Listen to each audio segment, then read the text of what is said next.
Diante da crescente demanda de tempo que a vida vem exigindo de todos nós, escasseando os momentos de reflexão e leitura, foi que nos encorajamos a realizar o presente trabalho.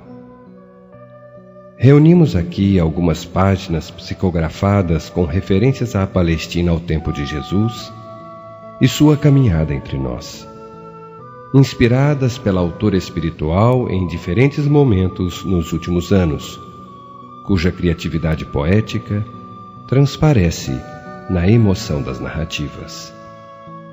Característica muito sua, a benfeitora sugere a companhia do mestre como medicação eficiente no combate ao estresse, à solidão e ao medo, alguns dos gigantes psicológicos da atualidade. Portanto, entregamos às suas mãos esta contribuição, com o intuito de aprendizado e distração sadios, bem conscientes da simplicidade que o envolve.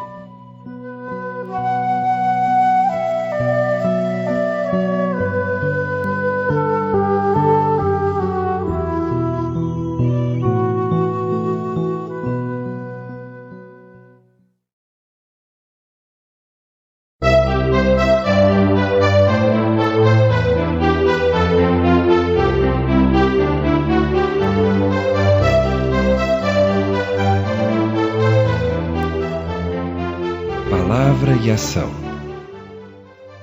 Corria o mês de Nissan. O vale do Cédron cobria-se de verde exuberante e a natureza respondia em onomatopeias magnificentes. Jerusalém, sempre agitada, repleta de mercadores ávidos pelas moedas dos viajantes e peregrinos religiosos. Caravanas transitavam numerosas, com animais irrequietos. Crianças brincavam aqui e ali, chilreando como avezinhas entusiasmadas com o alvorecer do dia. Jesus aproximou-se das muralhas do templo junto à porta dourada, vindo de Jericó. Estagiou por alguns momentos no Jardim das Oliveiras e orou. Os discípulos, contendo a multidão numerosa, aguardaram. Tão logo o Senhor abandonou a postura de introspecção, dirigiu-se ao povo e principiou a abraçá-lo. Conversar com as mulheres e crianças, atender os doentes, aos tristes. A todos, palavra de afeição, gesto de carinho, consolo. As figueiras e tamareiras projetavam sua sombra gentil, minimizando o impacto da canícula ardente, e os seus frutos saciavam. As horas correm velozmente, e o abençoado Nazareno, ao fim da tarde, conclui o atendimento fraternal. Naquele dia, não houve pregação expressiva. Despedindo o povo, convidou os discípulos para dirigirem-se a Betânia, em busca de repouso e refazimento. Na jornada de quase 1 hora, o tapete estrelado do firmamento testemunhou o seguinte questionamento de Simão Pedro: Mestre, por que não pregaste sob a fronde acolhedora do jardim, já que éramos muitos e a repercussão alcançaria os sacerdotes no templo? Jesus, olhando para o discípulo amado, sorriu levemente e falou: Simão, venho há muito apresentando o roteiro de luz que leva as criaturas ao reino de Deus, que definitivamente está dentro delas. No entanto, somente verberando aos ouvidos da multidão, não lograrei realizar tal mistério, se não encontrarem nas minhas ações a argamassa que solidifica as bases do que digo. A fé deve ser acompanhada de atitude veemente para atingir as almas sedentas e necessitadas. É assim que, atendendo os aflitos ao lado do templo de pedra, elegi o templo sagrado da natureza e amei servindo e servi compreendendo, para que as minhas palavras não fossem vãs. A aragem fresca da noite caía sobre o grupo querido, quando chegou à casa simples de Marta, Maria e Lázaro.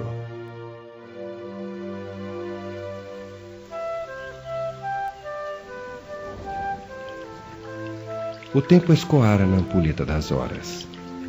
Jesus fora crucificado. Os discípulos, depois da ascensão, reuniram-se para traçar os rumos do futuro. E em um desses diálogos, o velho pescador de Cafarnaum, recordando-se das palavras de Jesus naquele dia distante, propôs a fundação da Casa do Caminho, na estrada que levava de Jerusalém a Jope.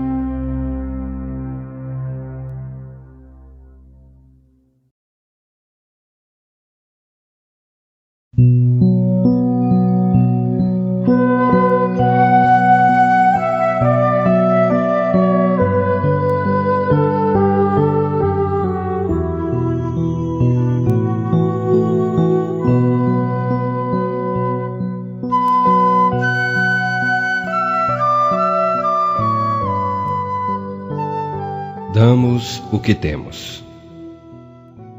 O apóstolo de Cafarnaum havia disposto consigo mesmo que materializaria os princípios esposados da Boa Nova. Dedicar-se-ia aos desvalidos e necessitados em aplicação ostensiva dos ensinos do Mestre. Iniciava-se a larga trajetória do apostolado e os antigos discípulos estavam ansiosos e operantes. Jerusalém encontrava-se especialmente movimentada. A opressão romana assumia proporções inimagináveis. A miséria e a fome solidarizavam com a revolta e a rebeldia. Apesar da grande movimentação do comércio local, poucos detinham e a muitos faltava o necessário à subsistência. O volume de pedintes, sempre grande, levava às ruas e praças vasto contingente de homens e mulheres esquálidos em busca da comiseração pública. Aviltados moralmente pela esmola, submetiam-se ao talante de dor que traziam, humilhando-se mais e mais, estendendo as mãos aos transeuntes ensimesmados. Presentes em todas as épocas, o quadro não diferia na grande capital judaica. Jesus nunca se furtou de auxiliá-los e atender, consolar e amar. Vestidos de andrajos, coxos, cegos, surdos, mudos, leprosos, endemoniados, órfãos e anciãos, compunham uma multidão muito conhecida do Senhor. A ausência do Rabboni impunha a Simão a responsabilidade do cristianismo nascente e seus rumos no porvir. Pedro caminhava acompanhado do jovem João. Dirigiam-se para o templo a fim de orar. Ultrapassando a porta chamada Formosa, um paralítico que ali se postava habitualmente implorou uma esmola aos apóstolos. Simão, solicitando que o miserável lhe fitasse os olhos, respondeu: Não temos nem ouro nem prata, mas o que temos te damos. Em nome de Jesus, levanta e anda. O semblante do ex-pescador do Genesaré parecia iluminado com estranhas claridades. Os seus olhos faiscavam com um brilho incomum. Suas mãos estendidas no ar evocavam a postura do rabi quando impunha as suas sobre os deserdados e infelizes sofredores. Um frêmito percorreu o corpo do mendicante e, tomado de uma energia inusitada, segurou as mãos de Pedro e levantou-se. E como os dois seguissem para o grande saguão reservado aos sacrifícios e orações, acompanhou-os, alegre e saltitante. A admiração foi geral por parte dos que, ali se encontrando, reconheceram o ex-paralítico, agora completamente curado e feliz. Existem muitas justificativas para o adiamento da ação no bem. Enquanto tantos esperam possuir impérios, fortunas e poder para auxiliar a seu próximo, muitos servem com o que possuem. O amor em ação é a caridade chegando como solução aos problemas sociais. Para principiar o exercício da caridade, é necessário o esforço individual para vencer os limites do egoísmo. Desse modo, conclamado à prática do bem, não te detenhas ante a ocasião luminosa. Compreendendo as próprias limitações, não fujas do que te cabe realizar. O mundo necessita do Cristo e os seus discípulos na atualidade carecem de vivê-lo, sendo reconhecidos por muitos se amarem.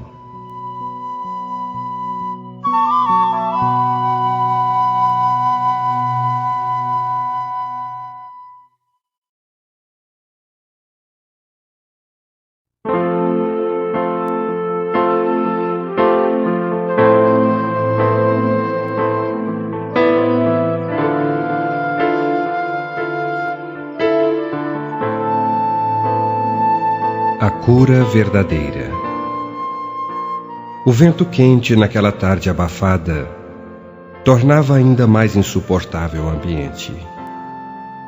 O teto baixo das grutas forçava os residentes a transitarem recurvados, aumentando-lhes os padecimentos atrozes. A ignorância e o preconceito, vis expressões da imperfeição humana, obrigava-os a recolhimento injusto. Os médicos da época sentiam-se impotentes. Conquanto muitos corações apiedados lhes carreassem alimentos, ungüentos, agasalhos e utensílios, a dor moral da segregação social, dura e fria, penetrava-lhes o âmago do ser, como uma adaga virgem. No interior lúgubre, sob retalhos de antigas tendas oferecidas por peregrinos, jazia uma jovem de rara educação, como a falar de sua origem nobre e de sua beleza, desfigurada agora pelos lepromas e nódulos da hanseníase. Contrastando com o comportamento geral, o seu era de resignação e calma. Há muito ouvira falar de um homem, um Messias, que fora crucificado pela ignomínia humana. Seus milagres, as curas que efetuou, sensibilizavam-na. Possuía alguns manuscritos já gastos que falavam de esperança, de paz e de amor. Passados vários anos, recolhida no cemitério de mortos-vivos, mostrava-se fervorosa e confiante nas promessas do homem de Nazaré.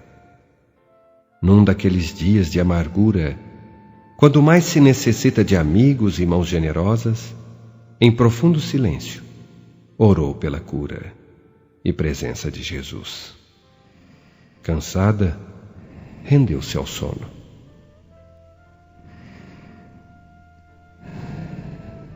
Altas horas. Respiração entrecortada. Sem definir se sonhava ou não, divisou uma luz pequenina que planava sobre os corpos espalhados, parada diante dela. Lentamente percebeu um homem de túnica alva, olhar sereno, que lhe disse: Minha filha, tuas súplicas chegam-me como um cântico de beleza e fé. Venho atender-te o chamado. Senhor, vens curar-me? Sim, respondeu-lhe o Senhor. Dá-me tua mão e vem. Naquele momento, desfilando pelo espaço num tapete de luz, Jesus conduziu-a à mansão dos bem-aventurados, região de paz e belezas, trabalho e serviço pelos deserdados e sofridos da terra.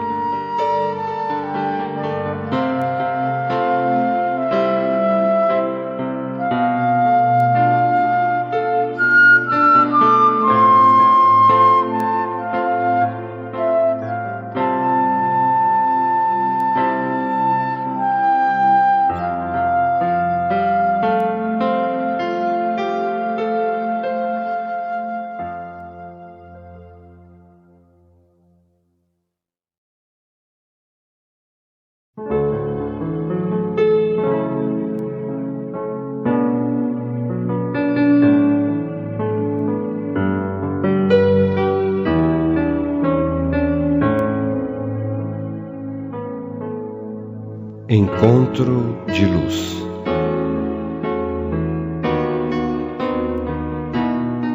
O Império Romano declinava em sua sanha de conquistas e vitórias.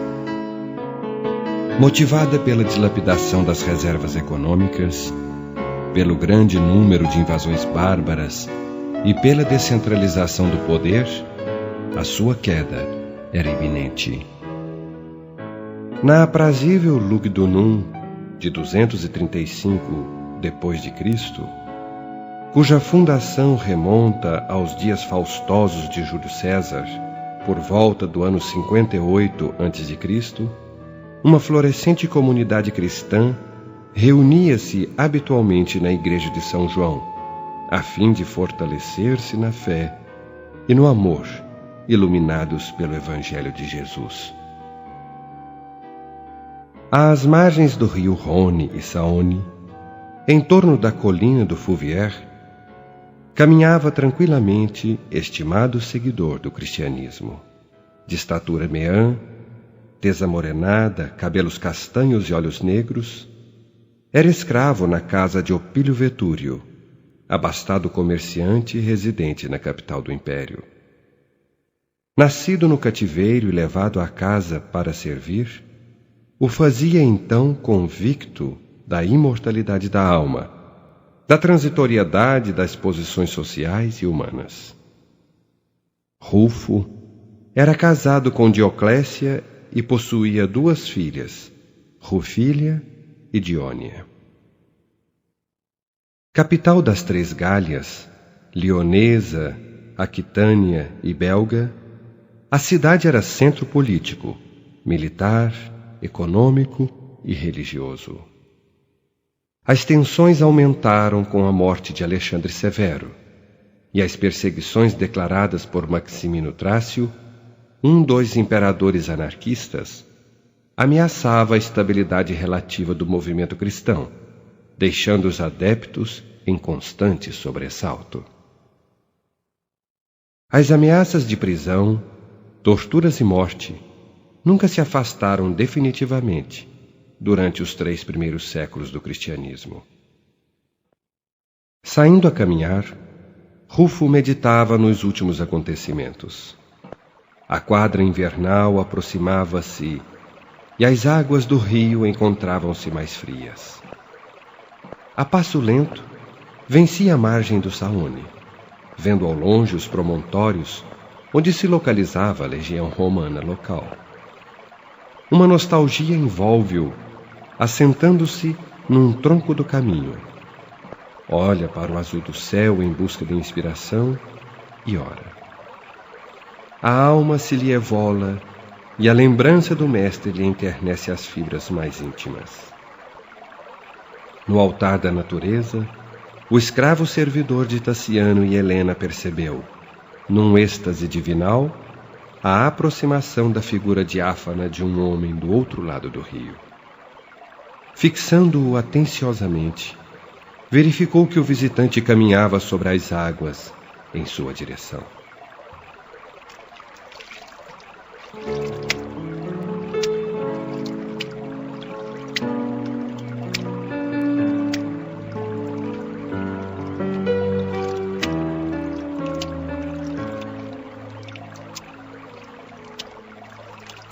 Compreendendo intuitivamente quem se acercava, fez uma mesura prosternando-se no solo. O estranho, agora diante dele, tomando-o gentilmente, ergue-o e diz: Rufo, meu filho, a tua devoção e sinceridade à causa da Boa Nova sobe até o seio do Altíssimo. As ameaças que pairam sobre a tua e a cabeça de inúmeros seguidores do Evangelho do Reino se avolumam. Porém, Blandina, Irineu e Plotino o auxiliam. As perseguições periódicas os alcançaram fisicamente. No entanto, suas almas libertaram-se nimbadas de luz mirífica. Venho confirmar que o teu compromisso com a causa do bem será selado para o futuro, carecendo de sacrifício pessoal e abnegação. As filhinhas queridas e a esposa estarão bem. Tudo foi providenciado. Por teres te entregue ao ministério, mais te será confiado. Em ti deposito minha confiança e meu amor. Não percas a fé na paternidade de Deus e continua servindo, resistindo às investidas do mal, permanecendo fiel. À medida que as palavras iam sendo pronunciadas, o escravo entendia que o seu momento estava próximo. Sentia-se indigno da visita pessoal do mestre. No entanto, prosseguiria em seu desiderato. Depois de um instante, o mensageiro prosseguiu. A esperança, filho querido, deve arder em tua alma sonhadora como uma chama perene e crepitante. Não te amofines e guarda a fé que te apura. Nós te acompanhamos os passos. Essas foram as últimas palavras do mestre querido. A visão se desfez e o discípulo lugdunense retornou à casa onde exercia as funções domésticas. Meses mais tarde, entregava-se ao sacrifício em nome do Senhor. Atado à cauda de potro bravio, ouve, sussurrado ao seu ouvido pelo comerciante de escravos Berzélios, a quem eram entregues a esposa e as filhas. Tua família encontrará um lar, em nossa casa da Aquitânia. Morre em paz, eu também sou cristão.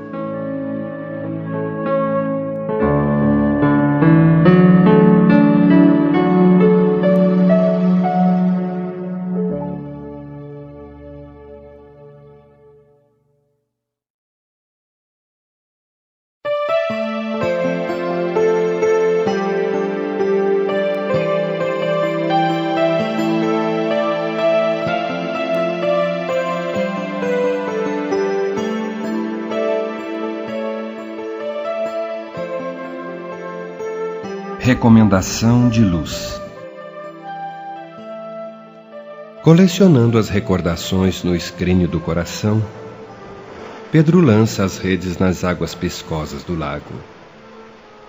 Região muito conhecida sua, deixava inebriar-se pela beleza do poente, quando o vermelho do sol mesclava-se às águas marulhentas e doces no horizonte distante. Sempre nostálgico, sentia-se só, embora na companhia constante dos inesquecíveis aprendizes do Evangelho. Aquele dia, desejou navegar na face líquida, transparente.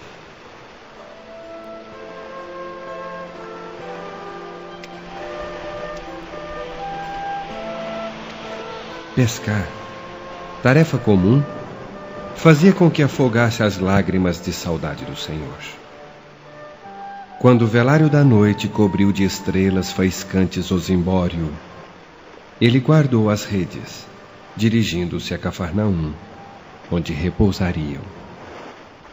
Tão logo desembarcou com alguns de seus amigos, nas areias brancas da praia, a figura do mestre se desenhou à distância.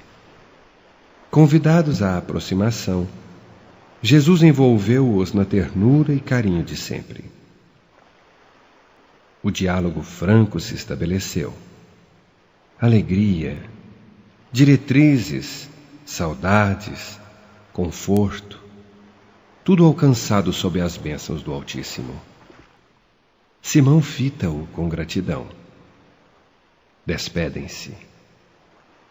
O divino cantor se expressa com voz melodiosa, dizendo: Meus filhos, quanto mais vos entregais aos mistérios da Boa Nova, mais despertam a atenção de todos. Tanto os que vos confiam suas vidas, quanto os que vos odeiam, passarão a vigiar-vos os passos. Não temais. Meu Pai nos céus vos tem às vistas e saberá vos defender. Preservai-vos das contendas e das tricas farisaicas, vivendo totalmente o conteúdo das novas do reino.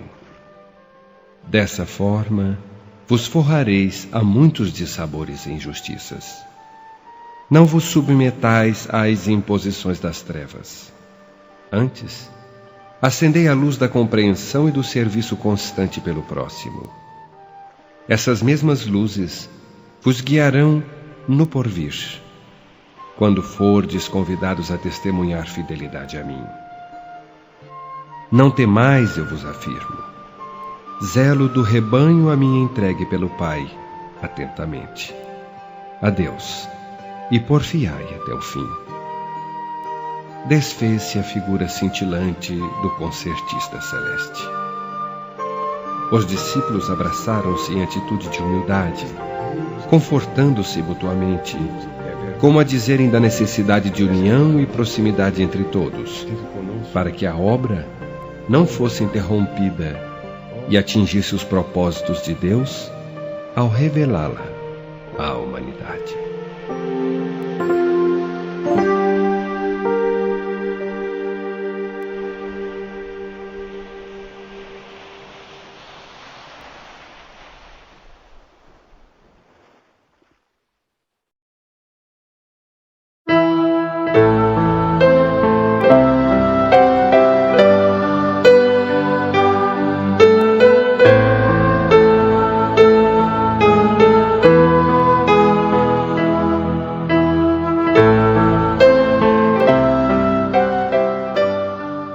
Auxílio imediato. Quando a brisa fresca da manhã beijava a copa das árvores na estrada de Jope, vinda de Jerusalém, a movimentação já se fazia intensa. A fímbria dourada do astro-rei incidia em ângulo agudo sobre os transeuntes, beijando a gramínea úmida, tenra ante o pó e a aridez.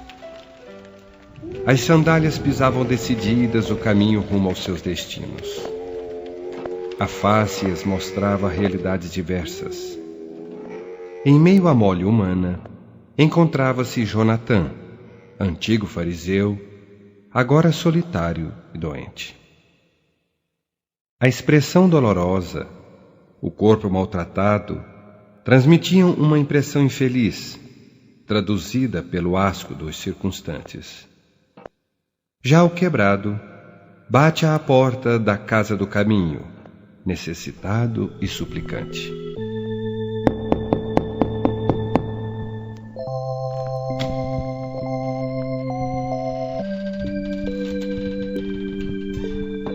Atendido por voluntários que se dedicavam ao mistério da caridade, roga abrigo.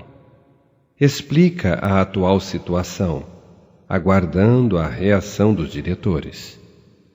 Ao serem notificados da presença daquele antigo fariseu, Pedro e Tiago vão ao seu encontro. Jonatã, ao vê-los, fica apreensivo, expectante. Pedro fala: Jonatã, recebemos agora o seu pedido e apressamo-nos em atendê-lo. A nossa casa é de socorro à aflição e à dor. É uma casa de companhia e amizade. Não lhe podemos negar agasalho, sem que defrontemos tudo quanto aprendemos de nosso Mestre Jesus. Assim, o que já passou deixemos ao tempo. O que hoje realizamos determina o futuro. Auxiliá-lo é o que importa. Entre e confiemos no Senhor. Jonatã, mostrando alívio e contentamento, enlaçado pelos apóstolos do amor, é incorporado ao grupo de assistidos na casa de serviço ao próximo, na estrada para Jope.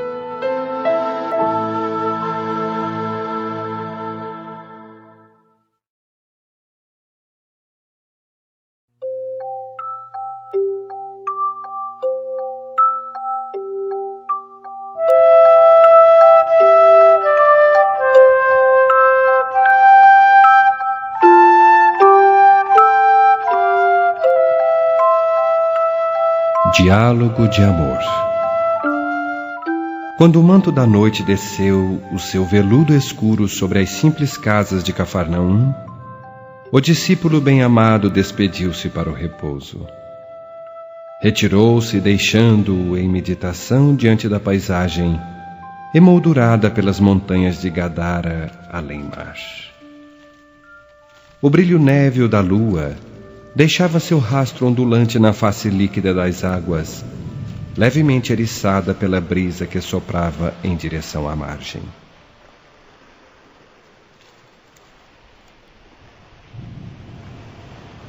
O Messias pensava na sementeira da Boa Nova, nas viagens e conquistas até então.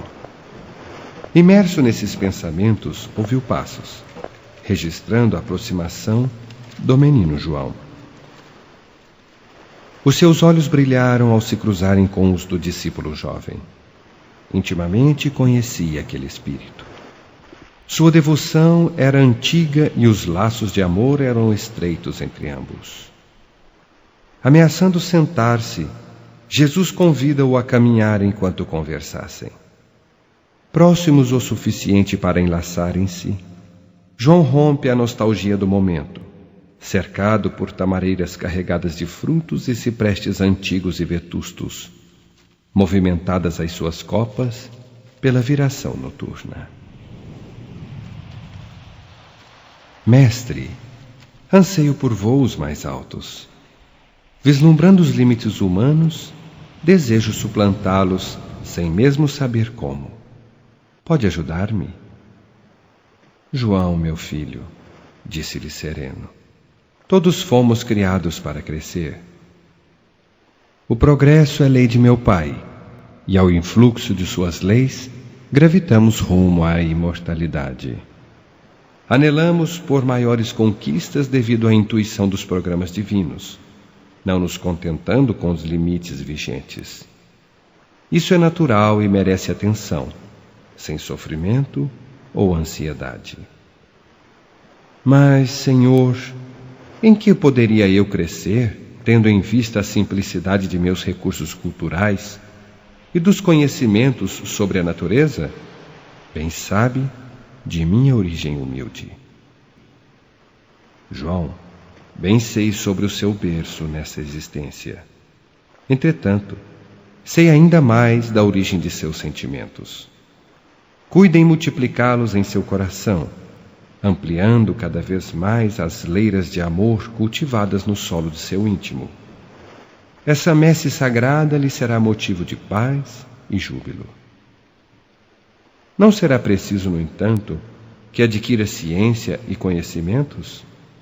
Como estarei habilitado ao serviço da Boa Nova, como o Senhor mesmo preconiza? O maior tesouro você já possui. O amor, como disse, é messe sagrada nos corações humanos, possibilitando o conhecimento da ciência do espírito. Dela deriva a ciência material, e à medida que crescer, irão se descortinando oportunidades de aprendizado e compreensão. Não debite à conta de sua vida momentos de desânimo ou descrença. Guarda a fé e segue em frente, amando indistintamente, e eu sempre estarei com você. Ademais, meu Pai que está nos céus convidou-o por mim ao ministério desse sentimento. Crê e segue, filho meu, a luz maior que permanece sobre nós. Concluindo suas palavras, Jesus conduz o aprendiz do Evangelho ao retorno. Em silêncio, os dois cruzam pelas redondezas da humilde e simples casa de Pedro, em Cafarnaum.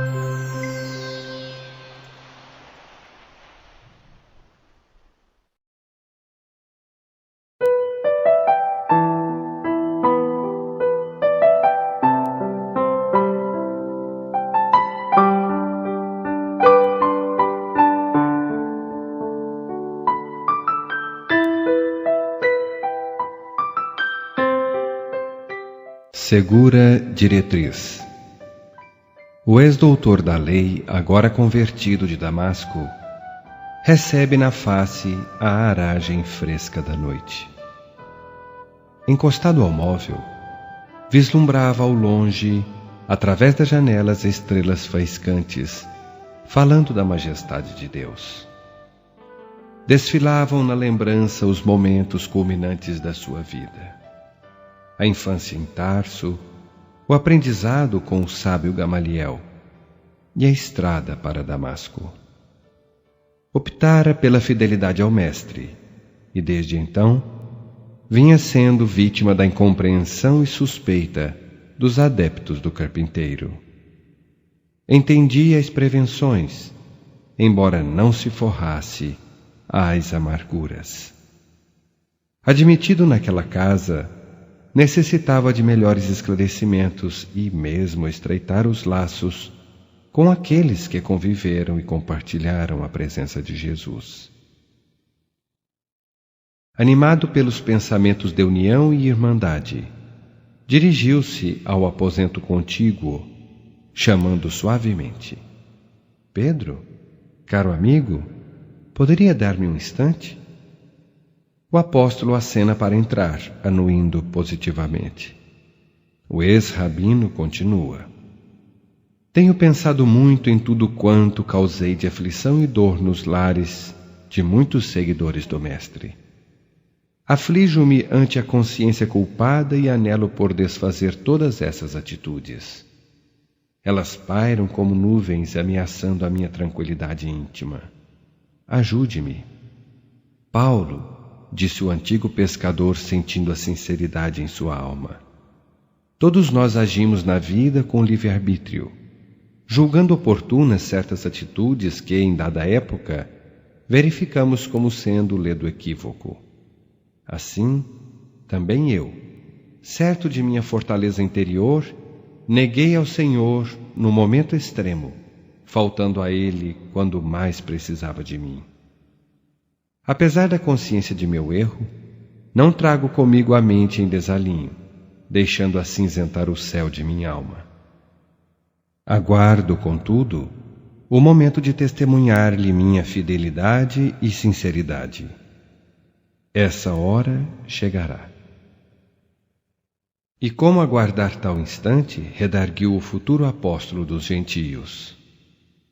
Compreendendo a magnitude do seu encontro com o Mestre na estrada, creio que o trabalho e a serenidade, aproveitando cada minuto em aprendizado e serviço, proporcionarão a tranquilidade no prosseguimento da vida que se lhe descortina, promissora de realizações no campo da regeneração da humanidade pelo amor. O Senhor conhece sua capacidade e o quanto poderá contribuir com a divulgação da Boa Nova. Sem aflições ou cobranças, persevere e tudo mais chegará. Paulo, mostrando-se vivamente confortado, abraça-se ao companheiro, deixando-o para o repouso e voltando a contemplar o firmamento pontilhado de astros.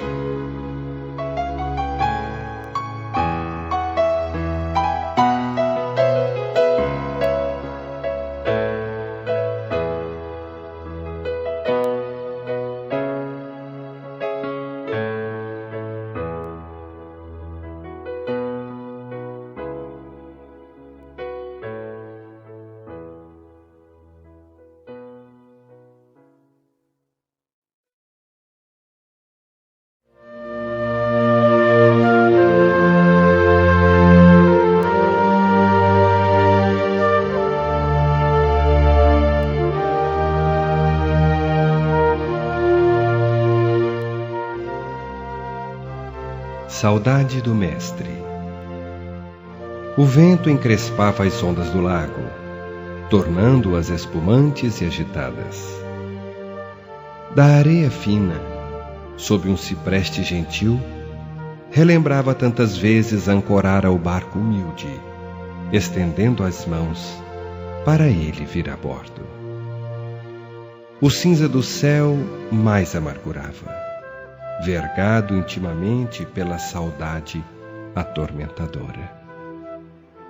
Passados tantos anos da crucificação, sentia a alma premida pelas recordações. Atirando às águas pequeno pedregulho, Pedro vê, ao longe, quando o sol entrega-se aos braços dos montes, acalentando seus raios, a fim de permitir às estrelas do zimbório cumprissem seu desiderato de amor. Uma nostalgia, um misto de ternura e dor, assalta-lhe o coração. Decidindo-se recolher, levanta, caminhando rumo à simples vivenda de Cafarnaum. À medida que seus passos desenhavam-se na praia, sente uma companhia diáfana ao lado, enlaçando-o docemente. Os olhos marejados de lágrimas pousam nos do companheiro, aconchegando-se. Com a voz estrangulada na garganta, ouve quando Jesus expressa: Pedro, tu és alma de meu ser, e não poderia faltar-te no momento de agora. Os laços que nos unem são os do compromisso com o amor a meu Pai e aos seus desígnios celestes. A saudade que sentes chega-me como reflexo de tua ternura e sinceridade. Tendes sabido movimentar os recursos em benefício da causa, e as aflições e testemunhos avolumam-se. Entretanto, não temas. Permaneço ao teu lado sempre. E quando a saudade e as recordações fizerem-se impiedosas, busca a oração e o trabalho, e assim estarei contigo, investindo os tesouros espirituais pelo teu e o bem da humanidade. Vai, meu filho, e seja feliz. Sem interromper a marcha, Pedro sente o calor do mestre, o braço forte e as palavras de carinho. As estrelas brilhavam no velário da noite e as luzes acendiam-se ao longe, nas cidades em torno do lago de Tiberíades. Ao olhar atrás de si, verifica, o apóstolo já o quebrado pelos anos, 2 pares de pegadas na areia, a confirmar a visita do amigo e mestre da luz.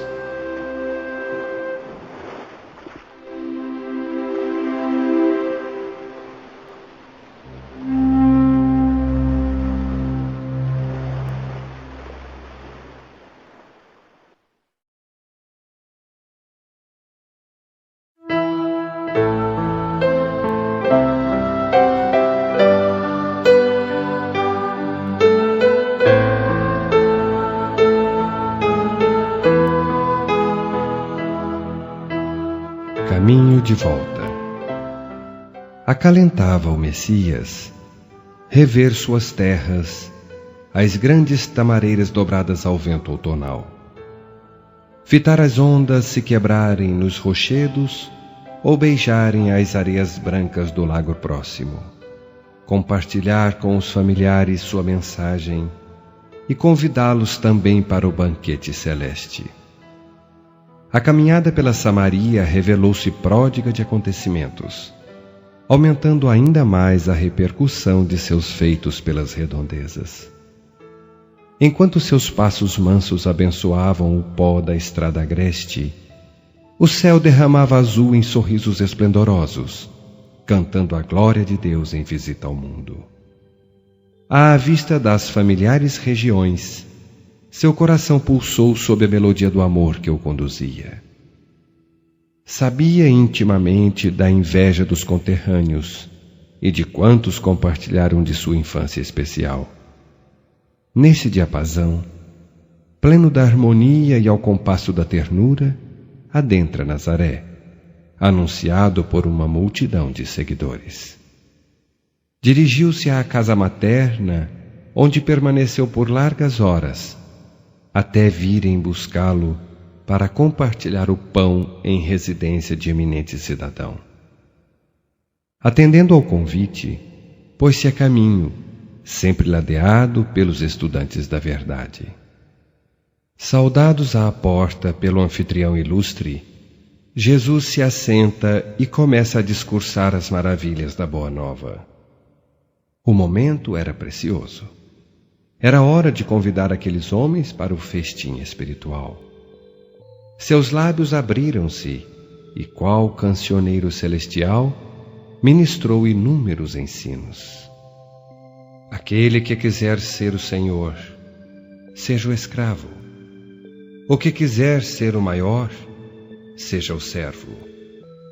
Bem-aventurados os simples. Perdoem aos inimigos. Façam o bem ao perseguidor. O médium de Deus impressionava pela segurança e majestade. Em torno de si, uma irradiação diáfana como que falava da sua realeza. Terminada a ceia, levanta-se o mestre. Ameaçam detê-lo, contudo, não o fazem. Deixam-no ir. Suas advertências eram duras e muito fortes as suas palavras. Ele deixa o teto do rico mercador e segue a caminho da casa de sua infância. Fitando o céu estrelado, conjectura a necessidade de seguir a Cafarnaum na manhã imediata. Seus irmãos não o aceitaram. Era realmente diferente. Não podiam compreendê-lo. Entretanto, ele semeou, e as sementes um dia germinariam. E ele veio para isso.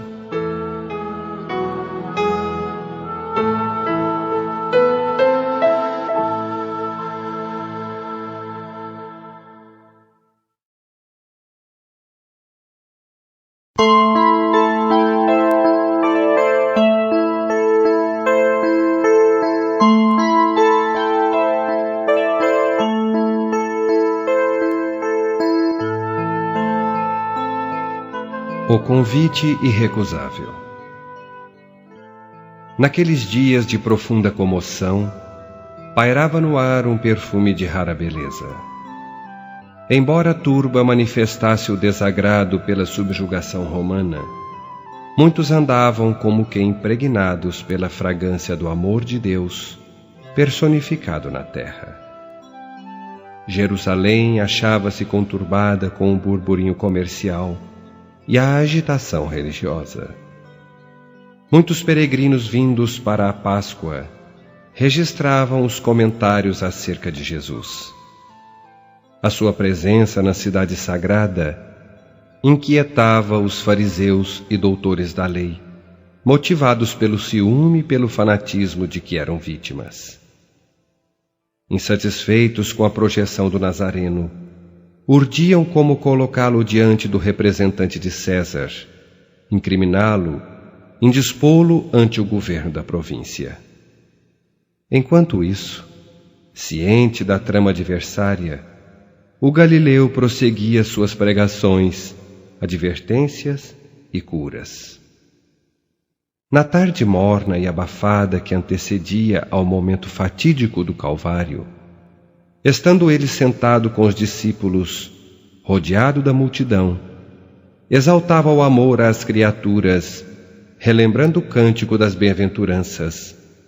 E nesse clima de despedida e admoestações graves, acerca-se um jovem, rogando por socorro libertador das constrições de forças ocultas e desconhecidas. Jesus, compadecido do moço, detecta nele condições que poderiam ser utilizadas a serviço da causa. Ergue as mãos. Supre-se aos céus, faz sinal para se aproximar. Tocando-o, notou-se sua mudança fisionômica e o rapaz, sob um frêmito forte, cede exausto sobre o pó do caminho. Com olhar sereno, ordena-lhe, dentro de alguns dias, após refazer-se fisicamente, procurasse os discípulos para tratar de assunto importante. Abençoando-o, o despediu. Sucederam-se os funestos acontecimentos daquela Páscoa de 33. A ressurreição, as aparições. Passada uma centena de dias, bate às portas de Pedro um rapaz, reconhecido como o moço curado. Este lhe questiona sobre as palavras de Jesus. Do que se tratava? Pedro, no entanto, sem saber o que falar, convida-o a entrar e participar das orações habituais. Durante o culto daquela noite, foi cogitada a fundação de uma casa de socorro aos necessitados do caminho, sob a anuência de todos, à fabulosa ideia. Entusiasmados, propuseram-se a trabalhar pela concretização do projeto. Daquele dia em diante, o jovem obsediado, curado por Jesus em Jerusalém, nos instantes finais de sua peregrinação pela terra, entregou-se ao serviço de amparo e auxílio a inúmeros infortunados colhidos pelas malhas da desesperação, da solidão e da amargura.